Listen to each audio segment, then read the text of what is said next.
Son las 8 de la noche. Eres un niño de 9 años. Has esperado toda la semana para ver tu programa favorito. Te sientas frente al televisor, lo enciendes y aparece él, Fidel Castro, de uniforme verde olivo detrás de un podio lleno de micrófonos. Tu corazón se hunde. Sabes lo que viene. Tu padre suspira desde el sofá. Tu madre sigue cocinando sin mirar la pantalla. Tú sigilosamente bajas el volumen solo un poco, lo suficiente para que aparezca que está encendido para no escuchar las palabras. Y esperas 1 hora, 2 horas, él sigue hablando. Tu programa nunca llegará. La programación ya terminó, te vas a dormir frustrado otra vez. Eso no fue una noche, fue tu infancia entera. Hoy vamos a descubrir qué había realmente detrás de esa verborrea. No era oratoria, era manipulación psicológica. Y tengo las pruebas científicas. Durante décadas nos dijeron que Fidel Castro era un gran orador, un líder carismático que cautivaba con sus palabras. Pero la realidad es muy diferente. Un estudio académico del análisis crítico del discurso realizado por una investigadora, Ana Vivas Belisario, demostró algo revelador. Castro no construía argumentos lógicos ni convencía con ideas coherentes. Lo que hacía era usar sistemas metafóricos, es decir, formas de hablar diseñadas para influir en cómo definimos un acontecimiento en nuestros modelos mentales. En español sencillo, Fidel Castro no te explicaba la realidad, te programaba cómo pensar. Los números de la locura. 7 horas y 15 minutos fue su discurso más largo en el Parlamento cubano, en 1998. 4 horas y 29 minutos duró su discurso en la ONU en 1960. Piensa eso. 7 horas es tiempo suficiente para ver 3 películas completas. Es tiempo suficiente para cocinar un lechón asado. Es tiempo suficiente para que un niño se quede dormido, despierte y vuelva a dormirse. Nadie habla tanto para informar. Se habla tanto para otra cosa. Para agotar, para saturar, para controlar. La técnica de la manipulación. Castro usaba una estructura repetitiva que los estudios identificaron claramente. Voy a explicarla con ejemplos que todos reconoceremos. Primero, enumeración interminable de hechos. Empezaba listando datos. Se produjeron 50.000 toneladas de azúcar, se construyeron 200 escuelas, se vacunaron 300.000 niños. Números que nadie podía verificar porque no había prensa independiente. La lista es tan larga que te cansabas de escuchar. Segundo, pseudoexplicaciones generales. Cada dato recibía una justificación vaga y circular. Producimos más azúcar porque la revolución trabaja para el pueblo y el pueblo trabaja para la revolución. Suena lógico, pero no dice nada concreto. Tercero, saltos a los dos temas obsesivos. No importaba de qué hablara Fidel Castro, siempre terminaba en dos lugares, el bloqueo estadounidense y el imperialismo yanqui. Hablaba de agricultura, salta al bloqueo. Hablaba de educación, salto al imperialismo. Hablaba de deportes, otra vez el bloqueo. Esos saltos no eran accidentes, eran anclas mentales. Te repetía obsesivamente la misma narrativa hasta que la aceptaba sin cuestionarla. Cuarto, la metáfora de la guerra justa. Este estudio reveló que Castro siempre usaba la misma estructura narrativa. El héroe, Fidel y los revolucionarios, descritos con abnegación, sumisión, honestidad. La víctima, el pueblo cubano desvalido, aunque esta imagen era imaginaria. El villano, Estados Unidos, descritos con calificativo exageradamente negativo, inmoral, criminal, chantajista, mentiroso, cobarde, bárbaro, nazifascista, hitleriano. Y el crimen, el bloqueo, la agresión imperialista. La victoria, la resistencia heroica de Cuba. Y esta estructura lo convertía todo en una película bien simple. Buenos contra malos. Y tú tenías que elegir un bando. Déjenme mostrarles cómo funcionaba esto en la práctica. Voy a ser de traductor simultáneo honesto. Fidel Castro diría: compañeros, el imperialismo yanqui pretende asfixiarnos con su bloqueo criminal. La traducción sería: necesito un enemigo externo para que no vean mis fracasos internos.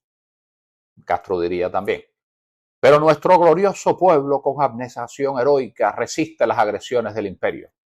La traducción sería: ustedes van a sufrir hambre, pero tienen que sonreír mientras lo hacen. Castro continuaría: las estadísticas demuestran que hemos producido más que nunca en nuestra historia revolucionaria. La traducción sería: les voy a dar números que nadie puede verificar porque cerré todos los periódicos independientes. Y así funcionaba cada discurso. Palabras grandilocuentes que escondían realidades miserables. Ahora, ¿cuál es la ciencia detrás de la manipulación? Y ahora viene la parte que va a explicar por qué esto funcionaba. Y aquí es donde la ciencia se pone escalofriante. El primer término que voy a hablar un poquito raro, pero se trata de la fatiga cognitiva. Este es el agotamiento mental que sientes cuando tu cerebro procesa demasiada información durante demasiado tiempo. Como cuando estudias para un examen durante horas, llega un momento en que ya no puedes concentrarte. ¿Qué pasa cuando tu cerebro está agotado? Las investigaciones científicas son claras. Primero, pierdes capacidad de análisis crítico. Tu cerebro cansado deja de cuestionar lo que escuchas. Segundo, aceptas información sin verificarla. Por puro cansancio terminas creyendo lo que te dice. Tercero, te vuelves vulnerable a la manipulación. Como no tienes energía mental para resistir, aceptas pasivamente el mensaje. Los psicólogos le llaman a esto infoxicación. Cuando recibes tanta información que tu cerebro colapsa, es como intentar llenar un vaso que ya está lleno, el agua se derrama. Castro te bombardeaba con datos, estadísticas, acusaciones, enumeraciones interminables durante horas. Tu cerebro se saturaba y cuando tu cerebro está saturado se apaga el pensamiento crítico. La neuropsicología explica que aprendemos a través de la repetición y que al final podemos terminar con recuerdos completamente falsos simplemente a través del proceso de repetición. Y Fidel Castro repetía las mismas acusaciones 1000 veces. El bloqueo nos mata, el imperialismo nos ataca, Estados Unidos es el enemigo, repetir, repetir, repetir, hasta que tu cerebro lo aceptaba como verdad sin cuestionarlo. Ahora, vamos a hacer algo ahora mismo, un experimento en vivo. Les voy a hablar sin parar durante 60 segundos. Solo datos, números, acusaciones. Prepárense. En 1959 produjimos 50.000 toneladas de azúcar, pero el imperialismo yanqui bloqueó nuestros puertos mientras construíamos 200 escuelas, aunque Estados Unidos financiaba a los contrarrevolucionarios y vacunábamos 300.000 niños. Pero la CIA planeaba asesinatos y alfabetizamos a 1 millón de personas mientras el bloqueo criminal nos asfixiaba. Construimos también hospitales, aunque Washington conspiraba y exportábamos médicos, pero el imperio saboteaba y creamos programas sociales mientras nos agredían y resistimos heroicamente, pero nos atacaban y avanzamos revolucionariamente aunque nos bloqueaban. Eso fue un minuto. ¿Se sintieron confundidos? ¿Agotados? ¿Perdieron el hilo? Ahora multipliquen eso por 420. 7 horas. Esa es la realidad. Ahora, ¿cuál es la analogía que me gusta más usar? Una del restaurante. Y esta es una metáfora que todos entenderán. Imagina que existe un solo restaurante en tu ciudad. No puedes cocinar en casa, está prohibido. No hay otros restaurantes, los cerraron todos. Llegas al restaurante con hambre, el chef sale a explicarte cada plato. Pero no te lo explica en 2 minutos, te lo explica en 7 horas. Te describe cada ingrediente, de dónde vino, quién lo cultivó, por qué el restaurante al lado que ya no existe lo hacía mal, cómo su método es revolucionario, cómo el proveedor extranjero intentó boicotearlo y cómo resistió heroicamente. Mientras tanto, tú tienes hambre, solo quieres comer, pero no puedes irte. Es el único lugar y tienes que quedarte escuchando hasta que él termine de hablar. Cuando finalmente termina, ya no tienes hambre, estás agotado. Aceptas cualquier cosa que te sirvan sin cuestionar. Ya no tienes energía para preguntar si la comida es buena, si es suficiente, si hay alternativa. Y sí, eso eran los discursos de Fidel. El restaurante obligatorio donde te morías de hambre mientras te explicaban la receta. Apenas llegó al poder, Fidel Castro lanzó la llamada Operación Verdad. El nombre ya es irónico, una operación de propaganda llamada Verdad. En ese discurso estableció el patrón que usaría por décadas, presentarse como víctima heroica de conspiraciones externas mientras consolidaba su poder absoluto internamente. Y Castro convirtió el embargo estadounidense en la explicación para todo. No hay comida, bloqueo. No funciona la economía, bloqueo. Hay represión, culpa del imperialismo que nos obliga a defender. Ese truco psicológico desviaba la atención de sus propias políticas desastrosas hacia un enemigo externo. Y Castro enumeraba interminablemente cifras de producción agrícola, industrial o educativa que nunca podían ser verificadas independientemente. Estas largas listas de números creaban la ilusión de transparencia y evidencia mientras el régimen mantenía vigilancia, golpizas, detenciones arbitrarias contra quienes cuestionaban todos esos datos oficiales. Los estudios documentaron que Castro usaba un lenguaje externo deliberadamente. Inmoral, criminal, chantajista, mentiroso, cobarde, bárbaro, nazifascista, hitleriano. ¿Por qué? Porque cuando tú pintas a tu enemigo como el mal absoluto, cualquier crítica a ti se convierte automáticamente en apoyo al enemigo. Y es una trampa psicológica. O estás conmigo o estás con Hitler. Ahora, ¿cuál es el contexto que hacía todo esto posible? Nada de esto hubiera funcionado sin una pieza clave, el control absoluto de los medios de difusión. En solo 1 año y medio, entre 1960 y el 61, Castro destruyó toda la prensa independiente en Cuba. La Constitución de 1976 lo codificó oficialmente. Los medios de comunicación masiva son propiedad estatal o social y no pueden ser objeto de propiedad privada en ningún caso. ¿Qué significa esto en la práctica? No podías contrastar lo que decía Castro con otra fuente. No podías verificar sus estadísticas, no podías escuchar voces alternativas. No podías escapar, la transmisión era obligatoria en todos los canales. Nosotros, los niños que bajábamos el volumen esperando que terminara, éramos una audiencia cautiva. No teníamos opción, no había Netflix, no había cable, no había internet, solo Canal 6 y Telerebelde, transmitiendo el mismo discurso interminablemente. Esto era el entorno perfecto para la manipulación. Exceso de información más monopolio mediático más imposibilidad de verificar igual a control mental sistemático. Ahora, algunos testimonios de esta resistencia silenciosa. Y por supuesto son testimonios reales, pero no voy a utilizar nombre ninguno. No todos lo aceptaron pasivamente todo lo que sucedía. Hubo resistencia silenciosa, cotidiana, pero resistencia firme. Esta es una abuela que decía, yo ponía la radio con el discurso, pero el volumen bajito. Mientras tanto limpiaba, cocinaba, hacía la vida. Si alguien preguntaba, yo decía, sí, lo estoy escuchando. Todos hacíamos lo mismo, todos fingíamos. Un estudiante universitario. En la universidad, asistencia obligatoria a la reflexión del comandante. Si faltabas, perdías la beca. Así que íbamos, llevábamos libros escondidos, hacíamos tareas en silencio, nadie escuchaba. Todos fingíamos escuchar. E historias como esta se repitieron en millones de hogares, escuelas, centros de trabajo. Una nación entera fingiendo escuchar mientras resistía en silencio. Ahora, ¿cómo la saturación destruye el pensamiento? Las investigaciones actuales sobre saturación informativa revelan algo que inquieta. Cuando recibimos demasiada información, nuestro cerebro simplifica forzadamente el análisis. Y es un mecanismo de defensa, pero tiene consecuencias graves.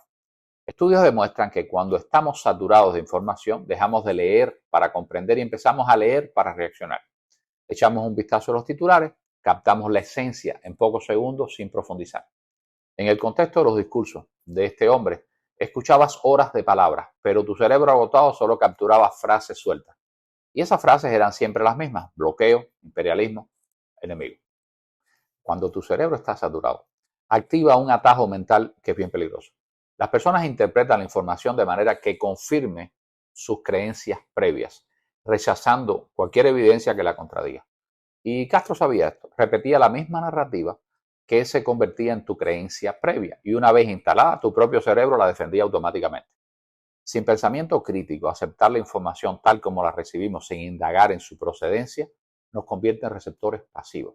Eso éramos nosotros, sentados frente al televisor durante horas, receptores pasivos, no ciudadanos pensantes, sino consumidores obligados de propaganda estatal.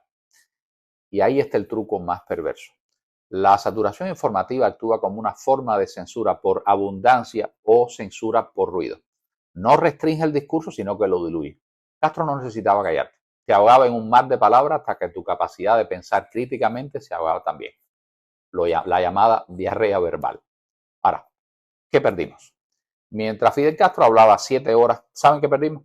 Pues perdimos 420 minutos que pudieron ser conversaciones con nuestros padres. Perdimos tardes de juego que nunca volvieron. Perdimos la capacidad de elegir qué escuchar. Perdimos la libertad de apagar el televisor sin miedo. Perdimos la confianza en las palabras, porque las palabras se convirtieron en armas. Perdimos la paciencia que confundimos con rebeldía. Perdimos años creyendo que éramos nosotros los raros por aburrirnos. Pero lo que más perdimos fue el silencio. En Cuba no había silencio. Siempre había una voz diciéndote qué pensar. Y esa voz nunca se callaba. ¿Cuál es el contraste devastador en todo esto? Fidel Castro podía hablar durante 7 horas sin palabras. Pero había horas que no se podían decir ni en 7 segundos. No se podía decir tengo hambre. No se podía decir este sistema no funciona. No se podía decir quiero irme. No se podía decir ya no creo. 7 horas de palabras vacías para silenciar 7 segundos de verdad. En una comparación con otros dictadores, Fidel Castro innovó en el arte de la dictadura. Hitler usaba gritos y gesticulación agresiva. Stalin usaba discursos breves, purgas sangrientas. Mao usaba su libro rojo y consignas cortas. Fidel perfeccionó algo diferente, la verborrea infinita y el agotamiento psicológico. Mientras otros dictadores usaban violencia física visible, él perfeccionó la violencia psicológica invisible y fue igual de efectiva. Ahora, ¿cuál es la verdad detrás del método? Los discursos interminables de Fidel no eran producto de un líder apasionado que amaba hablar con su pueblo. Era una técnica calculada de control mental que combinaba saturación informativa para agotar tu capacidad de análisis, repetición obsesiva para programar tu memoria con narrativas falsas, monopolio mediático para eliminar cualquier fuente de verificación, transmisión obligatoria para crear audiencia cautiva, duración extrema para generar fatiga cognitiva y estructura narrativa simple de héroe contra villano sin matices. ¿Cómo concluye este estudio académico? Estas estrategias servían para manejar los procesos de comprensión del receptor e indirectamente las estructuras de los modelos mentales. En español, claro, Castro no te informaba, te reprogramaba. Si este análisis te está ayudando a comprender algo que viviste pero nunca pudiste explicar con palabras, suscríbete al canal ahora mismo. Necesitamos más personas que entiendan cómo funciona la manipulación para que nunca más vuelva a funcionar. Dale like, comparte este video y activa la campanita. Este contenido no aparece en los medios tradicionales. Depende de ti que llegue a más personas. Tengo una carta a ese niño que fuimos. A ese niño que bajaba el volumen del televisor esperando que terminara el discurso, quiero decirte algo. No estaba siendo malcriado, no estaba siendo contrarrevolucionario, estaba resistiendo. Tu aburrimiento era tu cerebro defendiéndose de la manipulación. Tu impaciencia era tu pensamiento crítico todavía vivo. Tu deseo de que terminara era tu libertad pidiendo espacio. Ese niño sabía algo que muchos adultos olvidaron, que el tiempo robado es libertad robada. Hoy ese niño creció y tiene las herramientas para explicar científicamente lo que entonces solo sentía. Este video es para ese niño y para todos los niños que nunca deberían volver a sufrir esa manipulación. Carta al futuro. A todos esos jóvenes que nunca vivieron esto, les digo, cuiden su atención como cuidan su libertad, porque son lo mismo. Cuando alguien les exija horas de su tiempo sin darles nada a cambio, huyan. Cuando alguien les repita la misma acusación 1000 veces sin pruebas, cuestionen. Cuando alguien les diga que el enemigo está afuera para que no vean al tirano adentro, recuerden esta historia. Nosotros bajamos el volumen del televisor porque era todo lo que podíamos hacer. Ustedes tienen el poder de apagar el televisor completamente.